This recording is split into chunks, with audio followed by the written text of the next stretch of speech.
Good evening and welcome to the Heat Army Podcast Live. What a week it has been for Gateshead FC.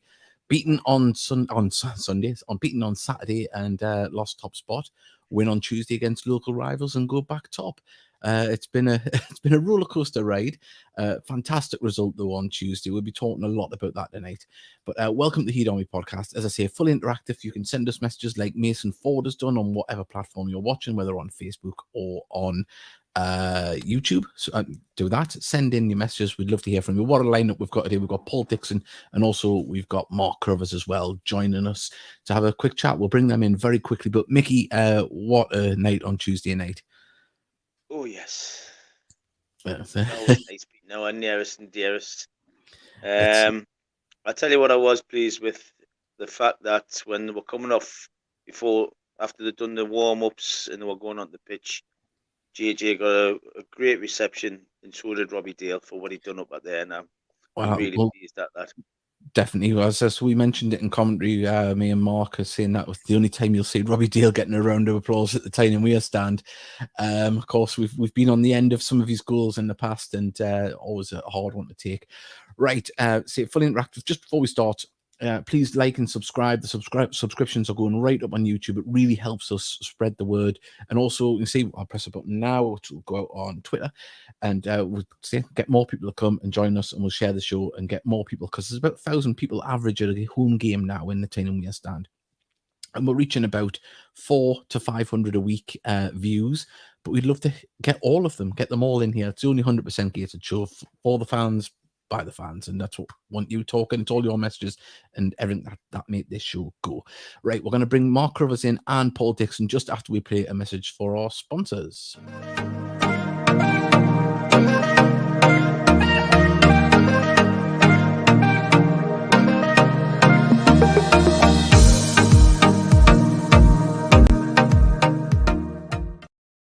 Oh, well, good evening, lads. Thank you for joining us tonight. Thanks for having us. Yeah. Good evening, David. Yeah, pleasure to be here. It's great to have you on. I'll start with you, Mark, because I've got a bone to pick with you, actually. We had a good night on Tuesday night on the commentary, and someone asked you a question on social media saying, did you enjoy it? And you come back with this. Said he was sat beside me, so no. Do you know what, Dave? I was hacked. Someone else got in and hacked us. I've got to come clean. It was me who put it as well. it was some bloke called Jack Daniels, I think. He hacked into my system. Well, I'll forgive you. But what a night it was for Gateshead. It was a solid performance with a clean sheet, and you couldn't ask for much more against your local rivals. I think for maybe 75-80% of the game, Gateshead looked comfortable. There was a short spell, maybe the first 10 minutes of the second half, when Spartans looked as if they were gaining a bit of confidence and starting to get things together. There was the one chance that Jordan Hickey had, which was kept out by Marshall. But I think apart from that, Gateshead would have been comfortable with the performance. Certainly, I think getting the second goal at the time and that they did, when Spartans were just coming through that sort of confidence spell, really just put a pin in that and give Gateshead a chance to really build. Speaking to Mike after the game, and certainly the rest of the coaching staff, there was a feeling that they were never comfortable until the third one. But I think, and I would kind of think all four of us would probably agree that looking from the stands, they always looked in control from that second goal onwards. Yeah, it was a confident performance, especially on the back of Saturday's performance against Fylde. I know, obviously, yourself and Paul weren't there, but Mickey, Saturday wasn't for the want of trying. We say it wasn't a performance that lacked effort. It's just that we didn't get enough numbers in the box when we got forward at times, and some unfortunate mistakes at the back. Final third for the first time probably this season. To be fair to the lads, we looked a bit toothless up front. Yeah. The mistakes at the back is two mistakes for definite. I mean, I'm not gonna kill the lads, because look what they've done all season. Yeah. Fylde are a good side. Yeah, they're an arrogant bunch when they are, but at the end of the day, the best team won on the day. So you just got to take it, suck it and see. But it was one of them ones you had to take on the chin because, as I mentioned, it wasn't a case of not trying. Just for whatever reason, when we got forward, it was a bit on the counter sometimes, and we just didn't get midfield and supporting players in there for when the crosses come in, because there was a couple of, I think, 3 or 4 dangerous crosses with either Macaulay Langstaff or Kedron Scott isolated in the box surrounded by 4 Fylde players, and it was always going to be headed away or cleared. But I say we turned around on Tuesday and put in a hell of a performance. And Paul, it was an exciting one, wasn't it? Once the crowd got behind Gateshead. Well, it certainly was. I mean, just to answer the Fylde game, I'm pleased I wasn't there because I haven't seen Gateshead play like that this season. I mean, I've just checked me programs and what have you there, and I've seen Gateshead an awful lot this year, and I haven't really seen them play like they must have played against Fylde. So, you know, watching on Tuesday where they beat Blyth, I think very, very comfortable. It was just the norm, as you would say, if you take the Fylde game out, right? But they were so much better than Blyth on Tuesday. I think, you know, they wanted to get 3 points after getting beat off Fylde, and I think they wanted a bit revenge for what happened over Christmas up at Croft Park. I mean, when you think back to that game, they had about 6, 7, 8, 9 chances in the second half, and they didn't really take them. But you know, they're back top of the league now. They've got to push on from here now and play every game as though it's a real cup final. Because, you know, saying getting a point away from home, all right, we'll accept that. But you've got teams, you know, like Brackley, Kidderminster, Fylde are up there. And if you keep winning now, they'll do it. It's going to be pressure at the top, but I think they can cope with it. Well, during commentary, I said to Mark, it's now in Gateshead's hands. If they want to keep going, we're not having to chase. It's a different, obviously very important every game, but it's a different set of mindset, isn't it? You're not chasing to get that top spot. You're there. We're there on merit because we've scored a lot of goals this season and kept some clean sheets and not letting in as many. But, you know, being on top on goal difference doesn't give you that little bit of breathing room that maybe 6 to 9 points would. Well, but that may well come, but they are top of the league. You know, you strive to get to the top of the league, and then the hardest thing is to stay at the top of the league. That's what you need to do. I mean, you know, I've spoken to Mark about how many go up. There's only 2 go up, but if you're automatic at the top, you can enjoy the playoffs watching them. You know, and you're not involved with them. And I don't see any reason why Gateshead can't go up as champions, and I'm sure you would agree. Definitely, but as I say, we've talked at length in it. I feel like I keep saying it, but it is something that is so key to Gateshead. Obviously, the personnel and the mentality, but the versatility of the squad. We're seeing it again right throughout the game. We're seeing it on Saturday as well with Jack Hunter going off, and then we had Taylor Charters come on. Right throughout the team, we just seem to be, you know, covered, which is quite strange, especially when you see, you know, at times the bench has been injury ravaged throughout the season. Mark? Mark. It's a good point. Yeah, sorry, I didn't know that was aimed at. I didn't name it anyone. I was being a bit silly there. Oh yeah, well, that makes a change. Yeah, just looking at it, you know, there are a lot of players can play in a number of positions, but I think maybe there is a case to maybe look to bring in one more at the moment and see what's, you know. You just look at the injuries and it feels as if they're starting to pile up a little bit. We have spoken and we spoke about Charters in commentary and during the game on Tuesday, and I just feel as if maybe midfield's not the area that would need some bolstering. I think it would probably be defensively. You know, we were discussing that before we came on here. The options at the back, there are players that can play in there, but maybe playing in there just kind of weakens other areas as well. So, you know, I think it's probably all right as it is, but I think one more injury or 2 more injuries would maybe force some sort of action. Yeah, I mean, just on the injury front, we had Danny Greenfield have his first start of the season. We'll see a little bit of him here in the fantastic footage from Gates FC TV. Subscribe to that as well, and all of Gates FC's social media. Jack McGregor does a fantastic job with these from pitch side highlights. But I'd say the movement and the energy and the all round play from Danny Greenfield looked like he hadn't been away.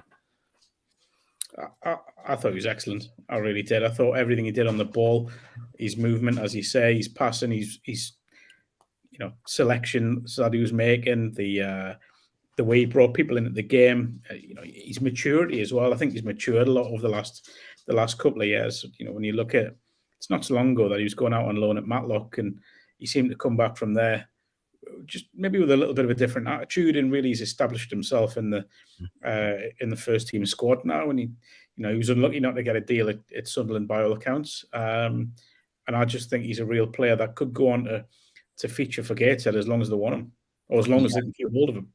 Certainly. And David, he's been out a long time, and he's watched this team get to the top of the league.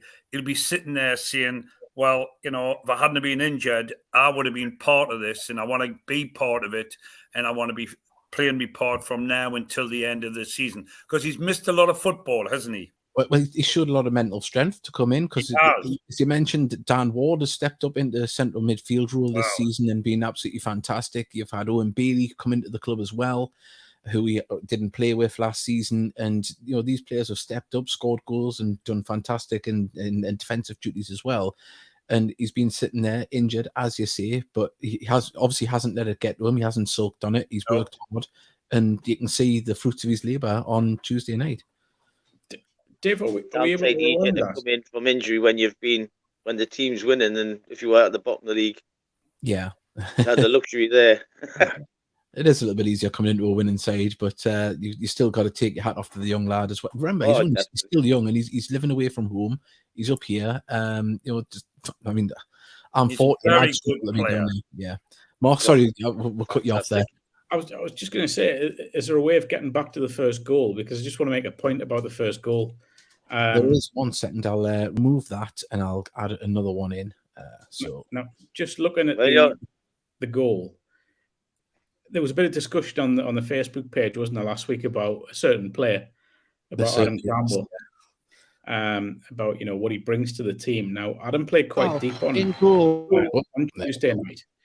We don't need to hear our voices, Dave. There's no need for that. Certainly don't. I just want to make a point of, there's a lot of talk about the setup from Kedwin Scott and the unselfishness that he showed. But if you look at the ball, I hope it is Adam Campbell. I'm fairly certain it was. It is Campbell. Here. Now, look at that first touch, the weight of the pass, the execution there tells you everything that Adam Campbell brings to this team. Now, I don't know if it was tongue-in-cheek, that was the comment that was made on the Facebook page, but when you speak to the people within the club, they'll tell you exactly what Adam Campbell brings to that squad. We're just going to see it here in slow motion. Here's the ball. Look at the first touch. He hasn't got a lot of space. He hasn't got a lot of time. That's genuinely top class. It's a great first touch as well by Kedwin. It is top class. It is. It's a really, really lovely bit of play. And I think, there's no discussion to be had really about what he brings to the club. Sorry, to the side and the club. I just thought that was excellent. It was worth pointing out. Sorry, I jumped in. No, and also later on in the game as well, when Gateshead got on the break, I think it's still at 2-0, and I think it was Langstaff or Scott had the ball on the left-hand side, and we seen Adam Campbell sprint from the halfway line and just missed the ball that come through. And just his dedication to get up there. And I think just going back to Saturday as well, I think it's maybe something that was probably picked up on by the management team as well, that get into the box and you're seeing players busting the gut to get up there to support the two strikers. David, I think Adam Campbell has been absolutely outstanding for Gateshead. I mean, in every game I've seen, he's played his part in the way of, because he scored goals. I mean, and he scored a terrific opportunity when the keeper parried it out and he's just lashed it into the roof of the net. He's made the first one there with an assist. He's a top player. And I think, we're looking before the season started to see Greg Ollie, who's going to be the playmaker all the time. Well, he's got a pal alongside him now called Adam Campbell, right? And then when you're talking about, Greenfield, Bailey, and Ward, who are looking at them two, saying, well, I fancy a bit of this as well. And that's how well they're doing. They're playing day in and day out with quality players. I mean, I've seen Adam Campbell a lot over the years. This is the best quality football he's played in his career.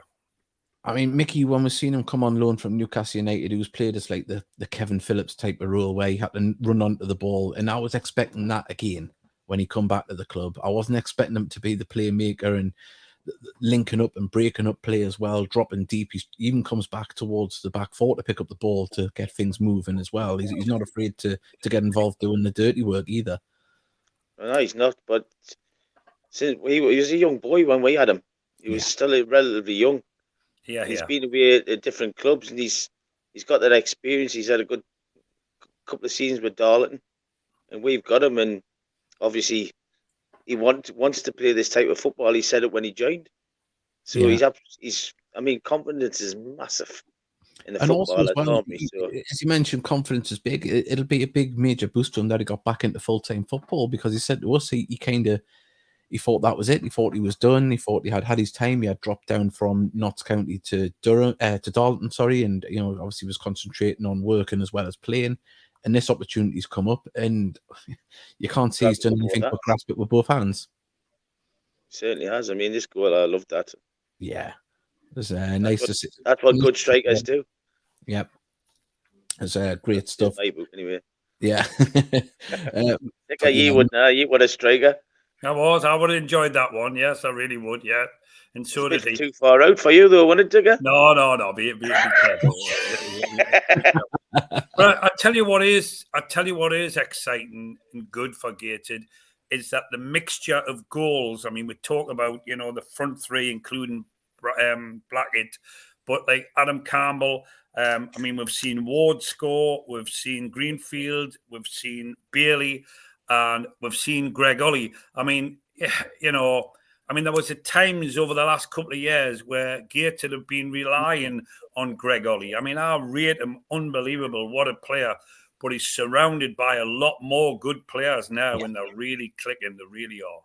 I don't know if there will be some in the highlights, but there's some of the balls and touches that he did on Tuesday night, and he's been all season as well, it has to be said. He just seems to find space and just find players, and the deft little touches. Here he is now just trying to bend one in at the far post. He tried it in the first half as well, didn't get it. On another day it might have went in, but Paul, I spoke to you at Hebben in pre-season. I think we found out early that Greg Ollie was going to be made captain. It didn't come out for another 10 days. And you said he had to step up. This was the season he had to do it. He's give flashes over a course of seasons, and he really has stepped up. Well, he has, but I think all of them need to sit down and, it's like saying to someone, when you're striving to get to the top of the league, these players, these are some of the best players in the National League North. And I'll tell you, if and when they do go up, there'll be some of the best players in the National League as well, because they're really exciting players. Some of them are very young. Some of them are at the height of their career, like Langstaff, like Campbell, like Greg Ollie. I mean, you've got three players like that in the team who are just sensational. And the rest are just saying, yeah, we're joining in as well. Top of the league, this is what we're watching. Top football in the Northeast. Sorry to interrupt you there, but the build-up play for this goal as well, the little dink out to the left wing, the movement around was just a joy to watch, isn't it? I mean, it's you feel daft being so positive all the time, but there's a lot of positives. We've bounced back from Saturday. We could have been sitting here talking about a lot of negatives, but we've bounced back on the top of the league, and if they can do that, results might not go our way at times, but it's how you dust yourself down and come back. And to do it against the local rivals, it just shows you what they're made of. It doesn't, and I think this could go down as one of the most important wins of the season, because I don't think Saturday was a 3-goal defeat. From what I've seen of the game, I wasn't there, but it didn't feel that way when you talk to people in and around the club. Mm-hmm. But because it was a 3-goal defeat against a team that are, competing top end of the league, it would have been easy to allow the season to just unravel from that. So to put in a performance that was as controlling as Tuesday was, just shows the character and the spirit that's in the dressing room. It shows exactly what this squad is about. Because again, we look back, it's not so long since Spartans beat Gateshead at Croft Park. That'll have been on the mind as well. But I think what you've seen, rather than allowing that defeat and Saturday's defeat to hamper any efforts to get a win on Tuesday, it's kind of motivated them and probably got them to put in an extra 10, 20, 30% if it was needed, but which I don't think it was. What I will say, and I think there's a question come in about Blyth, about the defensive lineup. I was just going to go through that. We've got a few messages. I'll quickly go through them so we don't miss any. We've got one here from David Hebson. Even all, hope you're well. David Steele, looking forward to tonight's show. David Tron, even lads, wonderful week. It's been Tuesday, a magical night. It was. And then Gordon is asking how we are as well. Thank you very much, Gordon, for tuning in. And David Steele is, but why did Blyth start such a defensive lineup? And we kind of touched on it when we were talking before we came on air with Paul. And if I was a Blyth fan, I might have been a little bit disgruntled that you had Dan Maguire on. I don't know his full fitness, but for me, you would have to start with at least one recognised striker to at least try and give you some chance of scoring a goal, and maybe trying to sit deep if you did after that and take him off at half time if he hasn't got the full fitness. But they brought him on very late. I know some of the substitutions were forced, and they might have brought on more strikers later on, but it didn't seem to be the greatest game management. And I've seen a lot of tweets from Blyth fans kind of going along those lines as well. I think looking at the lineup now, Blyth at times this season have gone to 3 at the back, which is what they did because they have Nathan Buddle who can play centrally. They've got Toby Lees who plays right-hand side. And they've got Patrick Orman who's come in and he's left footed. He can play on that left-hand side of a 3. Now, what that allows, it did look defensive, but when you've got full-backs like Rhys Evans and Michael Liddell, now they like getting forward. Obviously, Rhys went off early, which didn't help. Michael Liddell went off second half. That one didn't look great, which hasn't helped them. But then in midfield, you've got McKeown, Davidix, and O'Donnell, who are both, I would say, all 3 of them, like getting forward. They like creating. So you had Jordan Hickey, who's really their only defensive-minded midfielder. I think people are probably reading into it that the fact they didn't have a striker on the pitch, which it is a good point. Thompson has been used in that role before. Michael Nelson used him, I think it was when they beat FC United of Manchester away in the FA Cup. And it was basically just to give them extra pace up top, which I think is probably what Terry's tried to do on Tuesday. It just hasn't quite come off because of the 2 fullbacks not being able to get forward because of injuries and such like. But Maguire played, I think, Dick, was it about 80 minutes on? He did, yeah. On Saturday. He done all right against York. I mean, the lost 3-0, but I think to answer your question as well, David, about the way Blyth played, the first goal was about 9 minutes, was it? Yeah. And that put Blyth behind the 8 ball, as you would say, straight away. Does Terry change it, or does he just carry on to see how see how they do? Connor Thompson played up there on his own, and the rest were trying to stop a very good Gateshead team that was coming forward with after wave after wave after wave. As Mark mentioned earlier, it took them to quite a time in the second half to create a couple of chances. Goalie made a good save. I mean, JJ O'Donnell headed one over the bar. I mean, if they could have went in, it was still 1-0 then. Yeah. Could have gotten them back in the game. But, I think Terry, after Saturday, playing the top of the league, was looking for, I'm not putting words in his mouth, but damage limitation to try and stay in the game as long as they possibly could. And because it went all wrong after 9 minutes, it was difficult then, very difficult. What I would say is I think they'll be all right this season, Spartans. I don't see them getting dragged into that bottom. I think they'll steal. Especially if they're only being one team going down, it would have to be an awful run, wouldn't it, from now at the end? But I also think there's a bit of work to do in the summer. I think lots, Mark. Lots of it. I think Terry's done well. He's won. I think he's won 4 games. Is that right, Mark? Which has lifted them, right? Which they needed to do, by the way. If you have a look at the league, right? But I think you're right, Mark. I think they'll need to get the checkbook or the signing on to bring new people in. I think people will go because I mean it's a top league, right? It's a top league, and we've got South Shields and Morpeth, and there's others around there with them who are trying and want to get in the league. Once you're in, you need to stay there, right? Because it's exciting football, and you play very, very good teams. It certainly is. And also as well, there's a few paydays in this league with derbies as well. There's quite a few. And if you get a few more up, it should be, everyone's going to benefit from that. I'll tell you what, it's not beyond the realms that Morpeth could be in this league next season either, by the way, because they're on a fantastic run. It's probably unlikely, we'll say, but the run they're on, they'll need a few things to go their way, but they're in fine form, and that's a good point. They've got a tough game Saturday against York, which will be a nice little tester for them in the trophy. But certainly, I don't think anyone would fancy facing them at the moment. Well, we've got some more messages to read out. We're just going to play a quick message on how to follow us on social media. Please do, because it really does help. And not just our social media, the club, the foundation, and the Gated Soul as well. So please do that. And Gated Away Travel as well if you fancy going to the game on Saturday.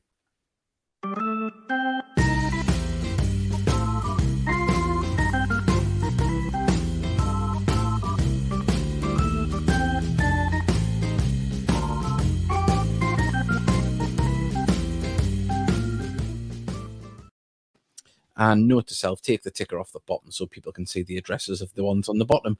We've got some more messages. Liv Walden, she was at the game, and she's put, it's because I was there that they won, I think that's what she was saying.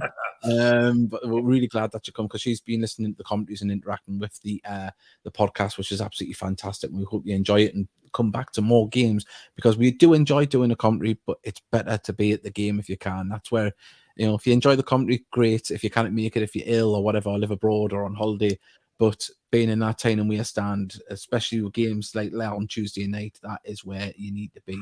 Mr. Luke has put, it's the Great Escape. I think he must be on about Blyth, because these are a little bit later, because we're so deep in conversation we missed a couple of messages. He's not a bad darts player either. I think that's about Campbell, because I see they've got a fantastic darts competition going on in the changing room. And we've got a message here from Taylor Howie. Fantastic to see Greenfield back. What a shift he put in. And he got a fantastic reception as well. He come off in the second half, but he had to walk around. And when he got right in front of the 10 and we stand, he got a great reception. Fully deserved, though. It certainly was. We've got a message here from Mason Ford. I didn't think it helped Blyth, in my opinion, playing York and Gated, 2 quality teams in the space of 3 days, but that's what this league is. There isn't many easy games. No, that's right.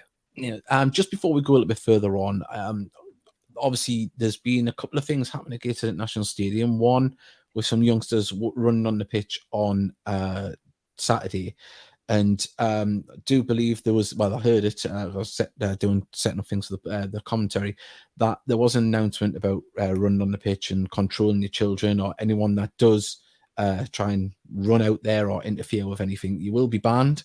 If it's your children, you'll be banned as well, I believe. So let's keep it safe. Let's keep it sensible. It seems like we had a couple of idiots. They were trying to grab microphones on the commentary desk as well when Rafi Racebeck was there doing updates, or grabbing his microphone when he's at the toilet, had to chase them. So they were just idiots at the game. Moving a little bit further forward, something that didn't directly apply to Gateshead, but Blyth Spartans put an announcement out today as well, condoning the actions of some fans. We're not here to judge or go on anything. Of course, Blyth are dealing with it very sensibly. If you read their Twitter, on the website, the announcement that they put out, some awful behaviour from one or two in the crowd, a little segment of the crowd, small minority. And one thing I want to say is, 'cause I know I'm mentioning it, but we've had Blyth fans on the show. We've had Niall Bromley, of course, who does the commentary for Blyth. I respect every Blyth Spartans fan, because they're like us. They're supporting the team that they love. It's not easy being a non-league fan and to have some idiots, they come and go at every club. It doesn't matter what club it is. It could be Manchester United. It could be anybody. These people come and go. Thankfully, they go. That's the thing. But Blyth fans, I've seen a few, and I did interact with one or two online that were saying they were ashamed to be Blyth fans. And I said, don't be ashamed to be the team that you love. It's not. You're in it for glory. You're in for love. And these small-minded minority, hopefully, it sounds like they've probably been identified by the reading between the lines in the statement that was put out there. But just a well done to the stewards as well, because it seems like it was a tough little time they had over there towards the back end of the game. But just any Blyth fans that might see this, from our point of view, you're like us. It's a nice rivalry. It was nice to get one over you. I'm sure it's the same way again with us. But let's just nice. It was bloody fantastic, man. I know, just playing it down. If you listen back to the commentary, you hear us screaming and perforating Mark's eardrums. I was getting into that one, but Sorry? no, just going forward. To Blyth, I think idiots are idiots, and they don't represent your football club. That's what I want to get across. But looking forward, gentlemen, we've got a big game away to Alfred, and not an easy place to go to. A team that's been in the National League in recent years. They want to get back there. Of course, they need to do a little bit of work to do that.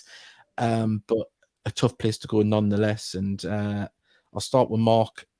We'll say this all the time. It's a must-win game. Each game that comes up, but this is going to be another tough one, but for different reasons for Gateshead this Saturday. Every game is a must-win from now on because of the pressure that will be put on by Brackley, by clubs in and around them as well. I know there's a little bit of a gap now, but the pressure is on Gateshead. As Mike Williamson said, the target's on the back now because they're top. It doesn't mean anything now, but it does put a target on your back. So I think the thing with Alfreton is, and me and Dicker have seen them this season, up at Blyth actually, you know what you're going to get. You know the way they're going to play football. I know they've got a new manager in there now, but you know how things are going to work with them. It's going to be, sorry, they haven't got a new manager, got Billy Heath still there. It's going to be long ball. It's going to be direct. It's going to be balls into the box. It's going to be plenty of pressure on the defence to head things clear. That's what it was when we were there first day of the season, Dicker, against Blyth. It was. And I mean, that's a great point. And I mean, we spoke when we travelled home the other night, like Mike Williamson was on the subs bench. Will Mike put himself in there? There isn't anybody better in the league to deal with long balls, high balls in the box. I mean, that's his forte. And I'm just wondering, if he's just been keeping himself to come back in and play. If it was me, if he was fit, I would put him in for that purpose. Because Mark's right, they're a very direct team. Well, they've got, obviously, Owen Bailey, we've been singing his praises all year, but he's very good in the air as well. I mean, the amount of headers he wins in games and challenges. But hopefully, I don't know exactly what the extent of the injury. Mike Williamson's out, is he? Well. Sorry, rain on your parade, guys. Mike won't be playing, you think, on Saturday? No, right. Obviously they've got they've got to perform without him. But I mean, he's such a big player and very good in the air. It just means that the rest of the lads will step up and have to do it. But on back, just before we go on to that, I was just going to say if Jack Hunter was fit, it was another one that you could play in midfield that is very good in aerial battle as well. So, but we've said it before, versatility. Maybe Magni might come in there. He's a solid centre back and can read headers very well. So the options are there if Mike is out. Whoever comes in's got Matt Reid. Yeah, and that man is just he reminds me, if you remember John Parkin from York City. Yeah, very much. Exactly the same. Yeah, exactly the same.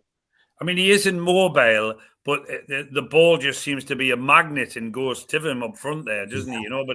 But let's hope Gateshead spending more time going the other way and scoring a few goals to be worrying about them at the back end. I mean, I think if we're talking about them, I think they're very much talking about Gateshead's front six that are going to cause them such problem on Saturday. That's a good point, though, because we are concerning ourselves with what they've got at the top end of the pitch, but again, going back to what we saw first day of the season, defensively, they're not the quickest team. So when you've got a Kedwin Scott, you've got Macaulay Langstaff, you've got Adam Campbell buzzing in and around, you've got Greg Ollie running at you from deep. There's a lot there to contend with from an offensive point of view. It certainly is. And we've got a message from Roger Ely. He's put, gents, regarding Saturday's game, having lived near Alfreton for nearly 15 years, briefly played for the club, but not Alfreton. It's Alfred, but pronounced Alfreton. So we've been saying it wrong. All right, I'll put my TikTok in. Not the first time this season that was said it on commentary. I'll mispronounce a few things. But so are they playing the Heed? They're playing the Heed. Yeah. Well, we could be pedantic, couldn't we, and try and correct them. But I mean, going into this game, obviously confidence has to be high. We're up there, the lads. But we spoke about it a number of times before. The mentality of this football club at the moment, they showed how strong they are coming back. They've got to show how strong they are going forward now, and taking the game to Alfreton. We've got to go there with the swagger that some teams have when they try and win leagues. Teams turn up, they've got confidence, they'll walk out their chests puffed, should I say, and and command their game on people, and we are very, very capable of doing that.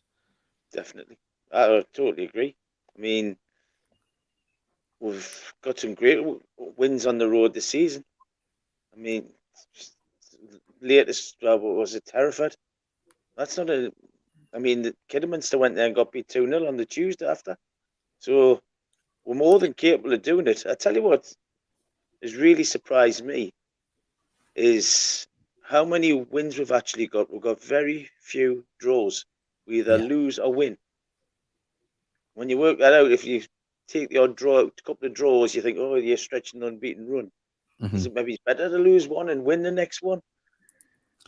At the moment, it's proven that way because we are top, and obviously we're scoring the goals when we win those games, like by a margin, and that's obviously what's helping.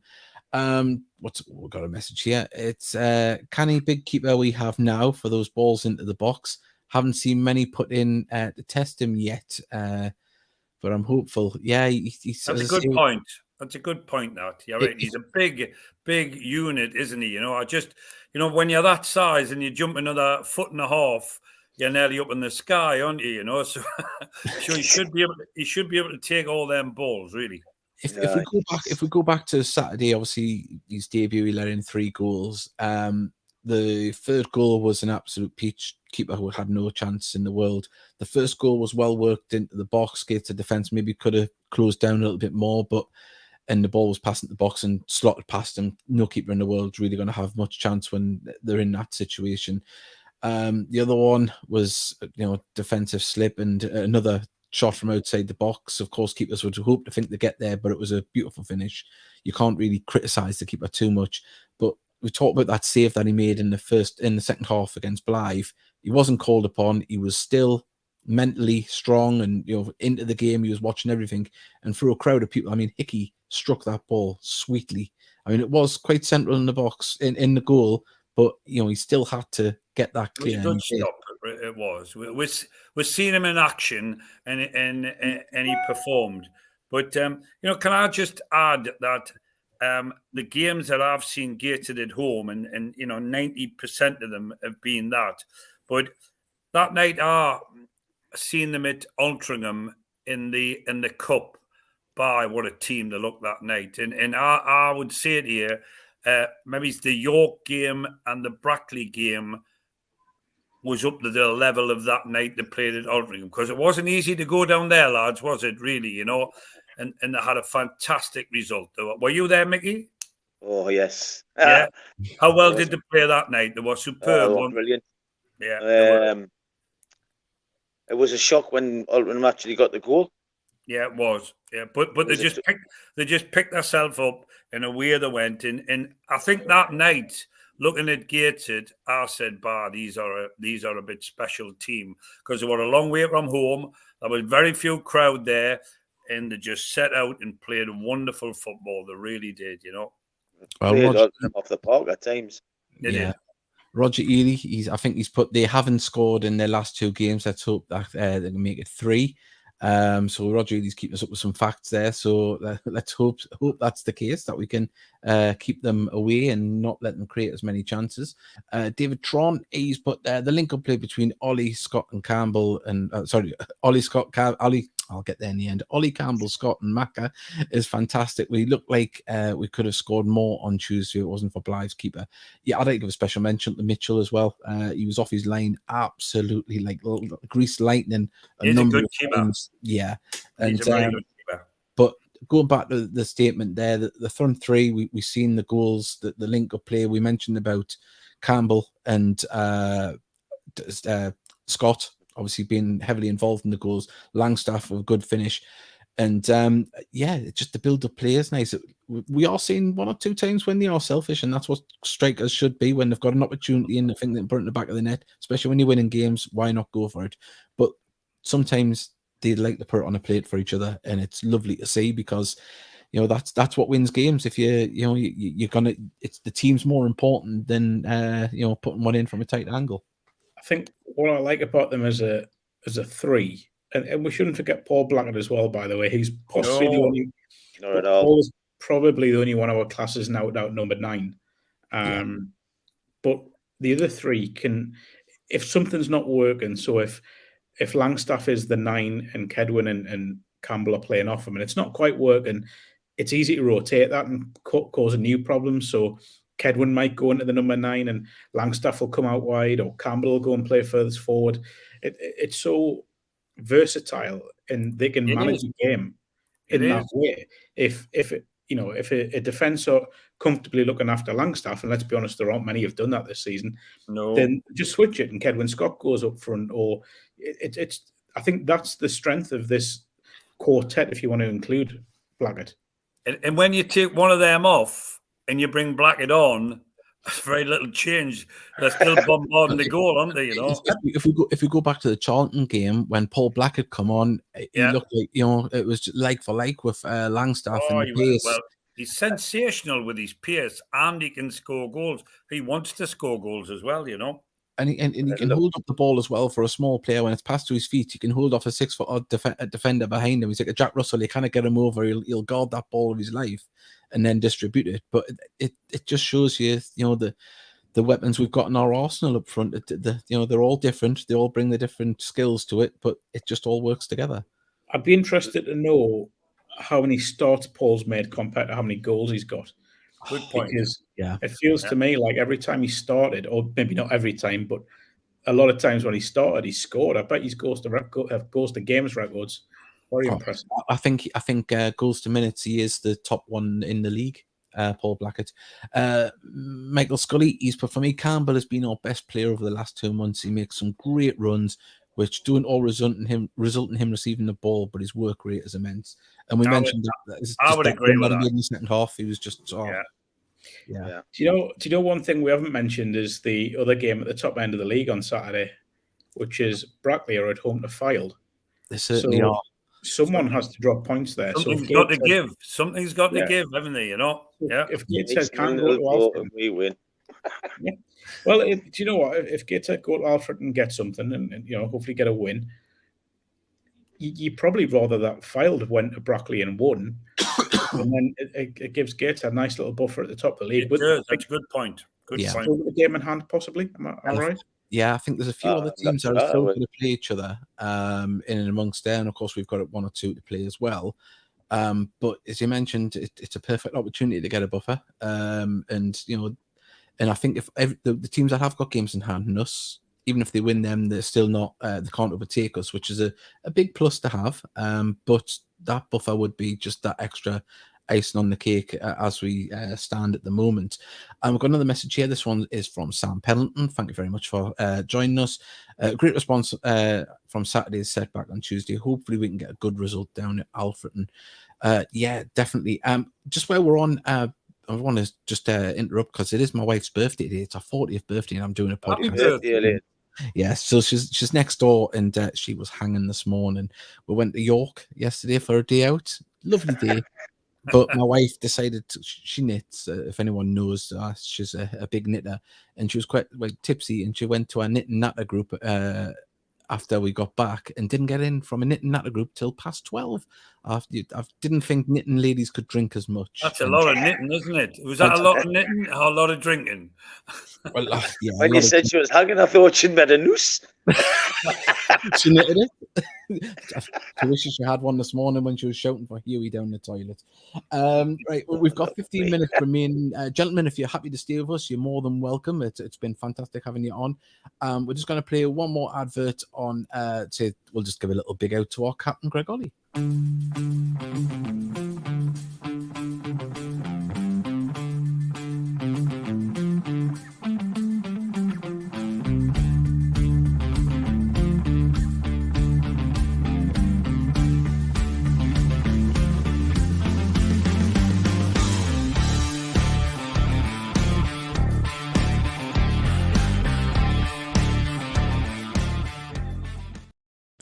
There he is, Greg Ollie, still a whippersnapper. I only turned 26 next week. I'm very jealous. We've got some messages here for the wife. Happy birthday. Oh, sorry, 1 second here. 1 second. I just got wrong on the thing there. So happy birthday to your missus. Best wishes. Yeah, I got wrong on it. She's opened the door. She's listening to us now. I'm going to have to be careful. She's got new needles as well. They're quite long. She can get us from the door. But yeah, if people would like to send in their predictions as well for Saturday, that would be fantastic. Sam Pelton has put another goal for Langstaff. He must be near the top division goal scorers. I think he is, isn't he? Or he certainly was the other week. Taylor, isn't he? Glenn Taylor's at the top, isn't he? Just signed a new deal at Spennymoor as well. My wife says thank you to for David for the birthday wishes there, and to all of you as well. I'll tell you what, Dave, if she's only just listening now, it's a good job she didn't hear what you said earlier on when she wasn't listening. Quick, make something up, lads. Trying to get me lynched. I'll do that myself, though. Don't worry. I've got a question for Mark and Paul here. I know you haven't seen most of the games, but if you were to pick a player of the year for Gateshead tomorrow, who would you vote for? I'll be straight in with Adam Campbell. I'd be hard pushed to look beyond the front three, but I think Owen Bailey's been exceptional and consistent in a number of positions. Often with Owen, I think he does the job that goes unseen, and I think I mentioned him, Dave, in the build-up the Charlton game, saying that night, and I think against Altrincham as well, that he would be key in terms of protecting the defence and allowing your Ollies and Campbells and Kedwins and Langstaffs to express themselves. So I think I'd probably go Owen Bailey, but I'm probably being a bit harsh on the forward players there. Yeah, I mean, the goal scorers always do grab the headlines, don't they? So they should. They should. But obviously, Strikers Union speaks. Yeah, I'm the chairman. Yeah, it's a shame we haven't got a decent striker on tonight, isn't it? I know. But you're only as good as the players behind you, and they're the ones that are helping get the ball up the pitch and and getting you in that area. But I would go. See, Langstaff's having an amazing season, but for me at the minute, I'm loving seeing Campbell, Scott, and Bailey. The work they're doing as well as the job they should be doing and doing it well. They're just doing that other extra little stuff that is creating things and stopping things at the same time. It's just beautiful to see. But then again, I could sit here and 5 minutes later and pick out another player and see, who's impressed us. It's going to be a tough decision. Well, do you know what? If I can just throw another one in, and he's kind of not been mentioned a lot this season, but has been consistent at sort of 7, 8, or 10 every week, is Robbie Tingler from right back. He's nailed down that position. You're right. And you nearly just expect that, Mark, don't you? Yeah. Oh, Robbie just does that. Robbie does that. Yes, I always think about that though. He'll create a chance as well. He's got a great cross on him, so that's an added danger an added string to his bow, really, to what he brings to the side. I always think with the best players in this division, not just at Gateshead, it becomes notable when they don't play well. So the average players, you'll find they'll get away with throwing in a 5 out of 10 every now and then, but the real top players. So the likes of your Ollies and your Tinklers and Baileys and Campbells and all these, if they drop even slightly below the normal standards, you notice it. But I think with Tinkler, that's a good point. It is. But I really like Robbie. I thought when they got him back in the summer, it was just an inspired bit of business. And I was delighted. and we could argue because of the season Alex Nicholson had, it was possibly, you could say, an unnecessary signing, but he's come in and done superbly well and allowed Alex to kind of function as a centre back as well. Well, we But can move. You Sorry, can't have enough good players, though, can you, lads? Right. You can't have enough. On the other hand, we can move just along the defence a couple of positions there. And Lewis Story, and I think I've said privately to all ears when we signed him, I thought, is this going to be more of a coaching signing, and he's going to be on the bench, and he's become a pivotal part of the defence, and a very similar player to Mike Williamson. Calm, reads the game very well, distributes the ball. I mean, he picks out some fantastic passes. He's probably created quite a few goals this season in the build-up, and just another player that's just quietly goes about his business. And it's only noticeable when he has, if there is a slip up. Otherwise, you're very calm and collected of him at the back. But all of the best teams throughout history have had players like this that just get on with it and just do the job. I always go back to that Manchester United side of the 90s, and I always pick out Dennis Irwin, who never got the plaudits.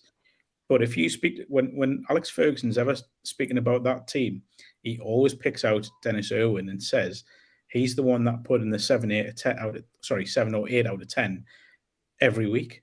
And they're the players managers love. Yeah. And Louis being that, I mean, he's really impressed me. I mean, as we watch lots and lots of games, his FA Vars run with Hebben, he was outstanding. He was absolutely brilliant at Wembley. And then he's been projected a good few levels to come and play at Gateshead. But his pedigree was there when he was at Newcastle United. And he's really dug in. He's lost a bit weight. And he's trained really hard, and he's played his part. I mean, Gateshead top of the league at the minute. He's played his part already, and if they do win the league and go up, I think Louis will play a big, big part. He's still got a lot of football in him from now until the end of the season. And he's still young. He's still young. He's only 28. Apologies if not, but also he's bought into the club as well. You can see it in the interviews. He's come in to work with Mike and Ian, and you can see that he's obviously fitted in well. They've wanted to bring him in, and even I think at the Hebben game, I've spoke with that game a few times in pre-season. He was on the sub bench coaching from the sidelines, and you could see he's passionate about what he does. He's intelligent at what he does. He shouts it. He's not just screaming and shouting. He's given confidence, he's given criticism, he's given everything. It's not just you get over there. You can tell he's an intelligent man, an intelligent football brain that he's got, and also nice lad. And you can see by media days, like with the FA Cup, he went round everyone, and he made it that we made sure that he spoke to everyone that was in around the club, not just the people that were visiting from the national press. But what you just said there, Dave, about him buying into the club. Now, me and Dicker speak to player after player and coaching staff and people at all levels of the club. There's no one at the club who hasn't bought into it. Now, the dressing room, they're all keyed into what Mike Williamson and Ian Watson and Louis Story want. Yeah. They're all good lads. There's not a bad one amongst them. And I'm not just saying that. They're all want to be the best they can be, not for themselves, but for the football club. And without going too far into the recent history, a lot of the strength of the Troubles that were not too long ago are what is being built upon and even enhanced in this current squad. There are players that were there back then when the issues were going on. Yeah. And I think that strength has just evolved into what is a very, very good team spirit. Yes, they'll have off days, which, let's be honest, Saturday was an off day. They had one at Blyth, but they are few and far between.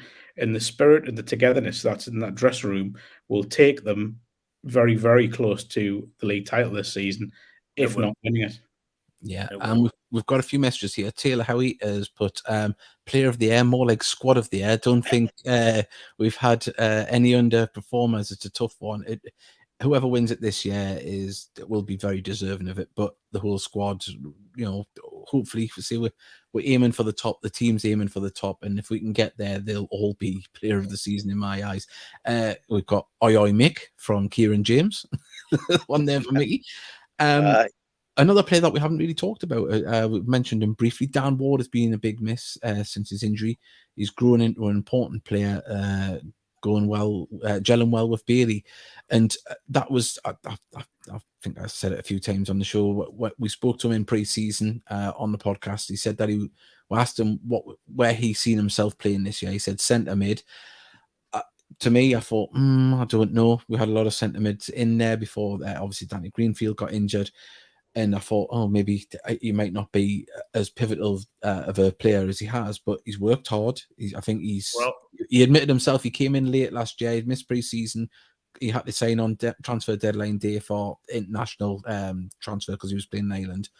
And he came in, he was thrown in at the deep end, and I think he just had to dive into. Plus, as well, we talked about last year. It was the season we didn't know when it was starting. It was start stop. So anyone didn't really give a good account of themselves straight away.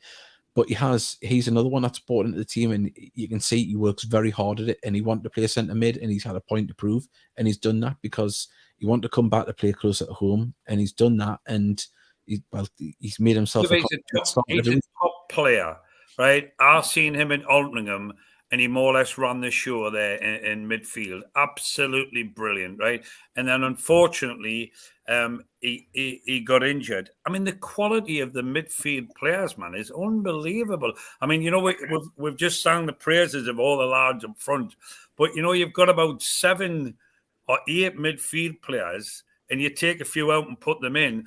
I mean, when they played York at home, there was a bit of a mix around of players that night, and they murdered York. They did with the team, the team that wasn't the team, as you would say, But no, they've got some great players. The hardest thing will be when they're all mad fit and ready to go, and Meg's got to pick the team, But they're top of the league, and they're doing everything great. They're a great club. I was going to ask Mark a question about, I asked it in commentary, but obviously a lot of people would have been at the game, wouldn't have heard, about Taylor Charters, who's been on loan. Talk about how strong the midfield is. He's a young lad. And Mason Ford, I've seen that Keith Millen is going to speak to Charters about what's going to happen if he's staying at Gateshead or going back to Carlisle. What's your thoughts on that? If we have I did ask Mark if he would keep him on loan, on current things, but we've just talked about Jack Hunter there. We've just spoke about Greenfield coming back and Dan Ward. We're a fully fit midfield. Where does Taylor Charters start regularly? Yes, he's done very well, but would Carlisle be happy for him to come here and sit on the bench? I think from Gateshead's point of view, a lot depends on how quickly Dan Ward and how quickly Jack Hunter get back to fitness. If they are imminent, or in the next 2-3 weeks, I'm not sure what either side of that loan would get out of Taylor Charters. As good a player as he has been, and as good a player as he is, there's a lot of promise there. Yeah, Carlisle want to come out and play on loan. They don't want him to sit on the bench. So I think a lot depends on if the players we just mentioned come back to full fitness quickly.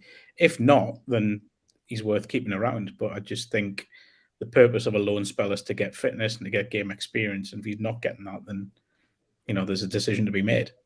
It certainly is. We've got another message from Taylor Howie. Story to move up those divisions and still be one of the best defenders in the league just shows how quality he is. Correct. Yeah, definitely. He made me eat my words or my thoughts, should I say. I was a little bit hesitant, thinking, yes, he's done very well at Hebben, but just an outstanding addition. Well, gentlemen, we've come to the hour. I'd say thank you very much for joining us. It's been a very enjoyable show. We've covered a lot of topics, and Paul, it's been nice to have you back on the show. I've been really pleased to be on the show. Thank you very much, Dave. Lovely. It's been a privilege to have you, Paul. It certainly has. And Mark, as ever, it's probably just been a chore for you seeing me, is it? Dave, I mean this from the bottom of my heart. It's been bearable. All right. And you mean that, Mark, don't you? You mean that? From the bottom of my heart, Digger. From the bottom of my heart. He said that through gritted teeth.